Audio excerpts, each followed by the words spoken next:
38তম মুর্শিদাবাদ জেলা বইমেলার শুভ উদ্বোধন হলো আজ বহরমপুর ব্যারাক স্কয়ার ময়দানে।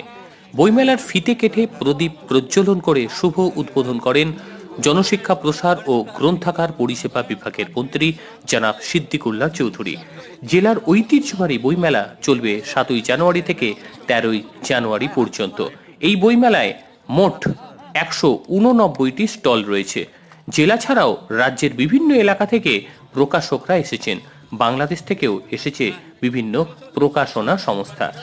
বইমেলা উপলক্ষে বইয়ের জন্য পথ চলা নামে একটি পদযাত্রা বহরমপুর শহর পরিক্রমা করেন।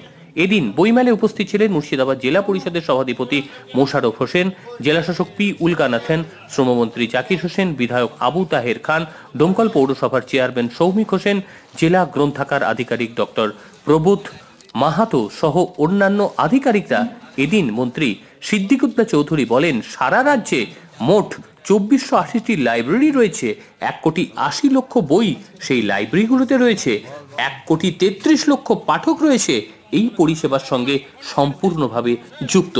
বিনয় রায়ের রিপোর্ট, এনটিভি ডাব্লিউবি।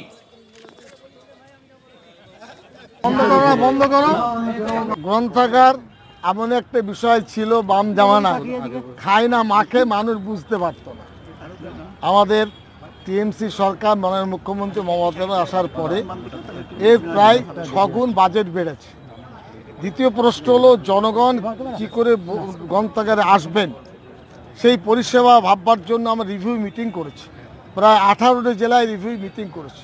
তাতে যেমন জানা গেছে বহু লাইব্রেরিতে গ্রন্থাগারে শৌচালয় নেই, পানীয় জল নেই এবং বসাবসির ঠিকভাবে জায়গা নেই।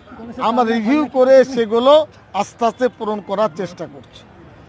86টি মডেল লাইব্রেরি আমরা করার জন্য 3 লক্ষ টাকা করে দিয়েছি পার লাইব্রেরি, যেখানে কম্পিউটার থাকবে, নেট থাকবে, বসার স্বাচ্ছন্দ্যতা থাকবে, মহিলা কর্নার থাকবে, চিলড্রেন কর্নার থাকবে।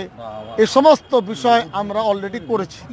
এরপরে প্রায় 800-র কাছাকাছি আমরা কম্পিউটার দিয়েছি। যে কম্পিউটার যে সমস্ত লাইব্রেরিতে আছে, মাস্টার ট্রেনার দিয়ে ওই লাইব্রেরিয়ানদের আমরা কলকাতায় ট্রেনিং দিয়েছি। এ সমস্ত অভিনব ব্যবস্থা। এবং তাছাড়া গ্রন্থাগারকে জনমুখী করার ক্ষেত্রে আগে কলকাতায় বুক সিলেকশন হতো, এখন বুক সিলেকশন কলকাতায় নয়, জেলায় এলএলএ করবে, সেটা আমরা সিদ্ধান্ত নিয়েছি। একইভাবে এই আজকে মুর্শিদাবাদ বইমেলায় এখানে স্থানীয়ভাবে জেলার যে সমস্ত লেখকরা আছেন, বুদ্ধিজীবীরা আছেন, একটা ফ্রি স্টল দেওয়া হয়েছে। তারা নিজের বই রাখবেন, পড়বেন, পড়াবেন, গ্রাহকরা বা পাঠকরা কিনবে, ক্রেতারা কিনবে, এই স্বাচ্ছন্দ্যতা আমরা দিয়েছি। এরকম বহু কাজ আমরা করেছি। এছাড়া বিধানসভা প্রশ্ন উত্তরের জায়গা ছিল না। প্রতি বৃহস্পতিবার যখন বিধানসভা চলে বইমেলা নিয়ে প্রশ্ন হয়, আমার ওখানে আছে, আমি দেখিয়ে দিচ্ছি, দেখে নেবেন। 450 পৃষ্ঠার একটা স্মরণিকা হাল হকিকতনামা প্রকাশ করেছি। 2400টা লাইব্রেরি, 2480টা লাইব্রেরি কোথায় আছে, কোথায় বই আছে এবং কোন লোকেশনে আছে, টেলিফোন নম্বর কত, এ সমস্ত আমরা প্রকাশ করেছি। আমরা ঠিক করে গত 2 বছর ধরে চেষ্টা চালাচ্ছি। নবম, দশম, একাদশ, দ্বাদশ আমাদের সরকার বই দিচ্ছে, তথাপি পর্যাপ্ত পরিমাণে বই পাওয়ার ক্ষেত্রে অসুবিধা কিছু কিছু থাকে।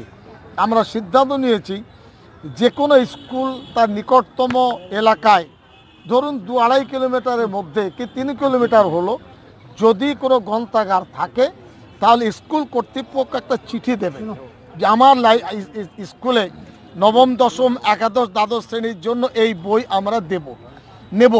সেই বই চিঠি দেওয়ার পরে জেলা লাইব্রেরিয়ান, ডিস্ট্রিক্ট অফিসার তিনি বই কিনে দেবেন বিনা পয়সা। স্কুলের মাধ্যমে সে বই আমরা তাদের দেব, বই পড়ার অভাব তাদের মিটবে। এছাড়া ধরুন ডিস্ট্রিক্ট লাইব্রেরিতে আমরা বিভিন্ন ধরনের কোচিং সেন্টার খুলেছি। WBCS যারা পড়েন তাদের জন্য আলাদা, যারা ধরুন মেডিকেলে পড়েন তাদের জন্য আলাদা, এই সমস্ত ব্যবস্থা অলরেডি শুরু হয়ে গেছে। নিয়োগের মধ্যে 184টা নিয়োগ অলরেডি আমরা ছাড়পত্র দিয়েছি, 90% নিয়োগের কাজ হয়ে গেছে। এই একটা দিক। ডিএলও শূন্য ছিল, জেলা আপনার লাইব্রেরি অফিসার 6 জন ডিএল নিয়োগ এই ধরুন আমরা দিলাম, ছিল 12 জন, হলেন 18 জন। এরপরে ধরুন আমরা সিদ্ধান্ত নিয়েছি, সেটা হলো এই আমাদের আরেকটি দপ্তর, সেটা হলো মাস এডুকেশন, জনশিক্ষা প্রসার।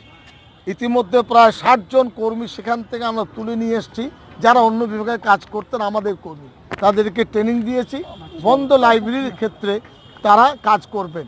তাছাড়া আমাদের যে শূন্য পদ মাননীয় মুখ্যমন্ত্রীর কাছে, অর্থ দপ্তরের কাছে ফাইল গেছে। আমার বিশ্বাস খুব তাড়াতাড়ি আমরা মুখে হাসি ফোটাতে পারবো।